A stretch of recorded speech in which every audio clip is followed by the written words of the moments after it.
Hi there and welcome to my video today. I'm really excited to show you how to stick collage paper to canvas today.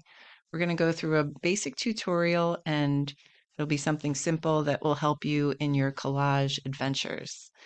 So here is an example of something that I did, just a simple scrapbook paper that I adhered to a small canvas. And then you can paint on top of it, do whatever you want, but you can kind of see the edge of it here. So this is what I'm going to show you how to do today so that you don't have any bubbles and it does stay on the canvas. There's a lot of questions about what kind of adhering solution to use. So I'm going to go through just a basic of all the different ones you can use and why you would use each one. Let's just start with what kind of canvas you're going to use. I would suggest using a gessoed canvas. They have pre-made ones that are very inexpensive. This one I bought in a pack of 5 for less than $10 at Michael's. So this is 8 by 10. So you just pick whatever size appeals to you. And then the next thing you're going to explore is the papers that you're going to be adhering to the canvas. So you want to be familiar with how the papers absorb water because that's going to make a difference when you put it down, if it buckles or if it lays flat. You can see this is a basic scrapbook paper. This is a gel print that I put on deli paper. This is rice paper, another deli paper, but you can see how each one actually reacted already with some moisture. So this is rice paper, and because the print is just every so often, it's not like the full scale of the paper, it did wrinkle a little. So that's something to keep in mind as I'm putting it down on the canvas, because you want to make sure that you put it down flat and push the bubbles out. So when you figure out what papers you want to put down, then you want to think about what actual adhesive you're going to use. So this is something I use very often. It's a satin medium, Liquitex, and it's fluid, so I can just kind of squirt it out and throw it down. This one is a soft gel gloss. Now, the reason why I would use this is for heavier papers. So if you find that you have a scrapbook paper or something, some kind of paper that you really love, that's a little bit thicker of a consistency, maybe like something like a index card, something like this would need more of a gel or any kind of heavy body medium. They do have more than a soft gel. They have a heavy body, and that is something that you would want to use on heavier papers. The matte medium, again, these are just the finishes. So like the gloss, the matte, and then satin, those are all the finishes of the adhesives. So all you have to think about is what you want to put down, then what finish do you want on top, because you're going to put a layer on top as well, because that will seal the actual paper and will prevent it from absorbing water if you use paint on top of it or if you put another layer of collage on top of it. So it's just a little bit of planning. You don't have to get too crazy with knowing exactly what you're going to do, but maybe if you have an idea, it's good to think ahead of like what finish you want to use. So the matte medium is a little bit between the satin medium consistency and the gel. It's a little bit thicker. It's not quite as fluid as the fluid, but it's not as thick as the gel. What I'm going to show you is how to actually put a piece of collage paper down and what method I use that helps not to buckle and help it lay flat. One word of advice when you're using deli paper, which I use a lot of, I had done a few layers on this, so it's a little bit thicker feeling than the average deli paper where you can kind of see the actual difference in the consistency. So this I would use a little less.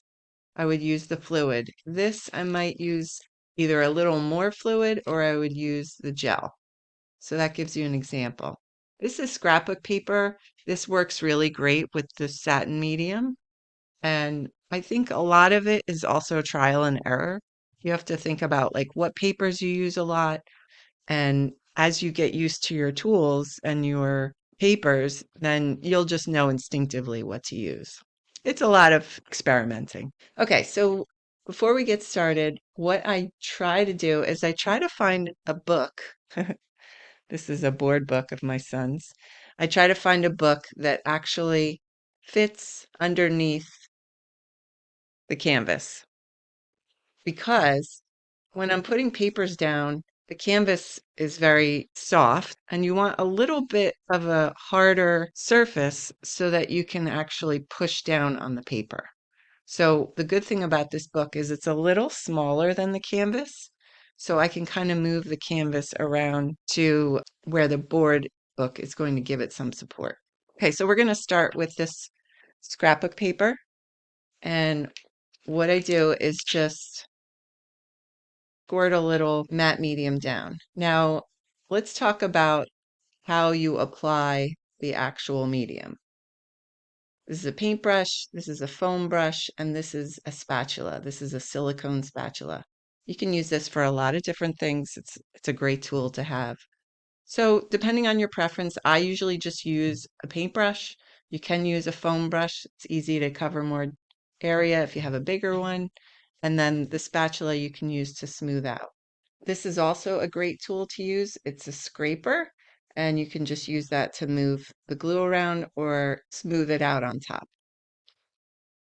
Okay, so we're just gonna kind of move this around with the paintbrush. And you want to get a nice thin layer. You don't want to get too thick because then it gets goopy and it won't dry evenly. So just put a nice thin layer down, move quickly so it doesn't dry. And then you're just going to put it down right on the canvas. I can push a little because I have that board book underneath. And getting the edges are really important because you don't want them kind of popping up. So you just put that down. And then what I do always is put another layer on top. And the reason I do this is because I don't want this paper to be porous to anything else I'm putting on top of it. So I'll just put another few blobs. It's not very scientific, but now you can see as I put another layer on top, there's some wrinkles coming up. Okay, and that's just normal because that's how the paper is reacting to the moisture. So then what you want to do is take either a scraper or a spatula and just pull the bubbles out. You're just kind of running it down to make the paper flat. And you can do it both ways. And if you find there is a bubble there that's not coming up, it hasn't dried yet, so you can always kind of pull it up and push it out. You don't want to get too neurotic about it because it also will dry tighter. So if there is a little bubble there, it'll dry flat. You don't really have to think too much about it in the beginning when you're putting down your first layer, but the layer on top is something to consider for the finish. So you want to think about, do you want a satin finish? Do you want a matte finish? Do you want a gloss finish? And that is going to impact how your piece looks under light. If you were photographing it, then you want to make sure that the gloss is not going to get in the way of taking a photograph. These are just things to think about. So then you just want to allow a little time to dry for putting on another layer so that it doesn't get goopy and wet on wet layers. It takes a long time to dry, and then you wouldn't be able to paint on top without it running. So it's great to allow the layers to dry in between. So one last tip before I go, and that is let's talk a little bit about Mod Podge. Everyone loves this. I love this too, but this is a sealer. You do not want to use Mod Podge as a adhesive and put it on top where you're going to want to make another layer because Mod Podge is basically plastic. It dries like plastic and your paint will not adhere to Mod Podge.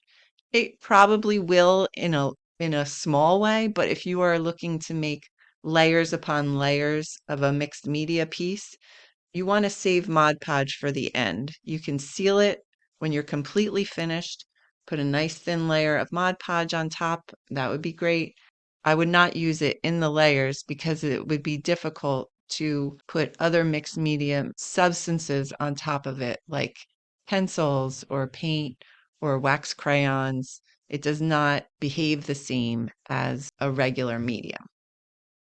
And if you want a true top coat that you can either do something on top of it or just seal it for varnish, I would suggest the isolation coat. This is something that Golden actually sells, and it is basically medium. It's a gloss medium with water added to it. So you can make it yourself, but this makes it a lot easier. But this is something that you would use if you didn't want to use Mod Podge and you wanted to use something a little more professional. The isolation coat is the way to go. So that is the information I have for you today. I hope it was helpful. If you have any questions, please feel free to leave them in the comments below. I'm so happy you joined me today. I'm going to leave 2 other videos right here for you, and they are some more how-to tips and tricks in your mixed media art journey. Thanks for joining me, and I hope to see you again soon.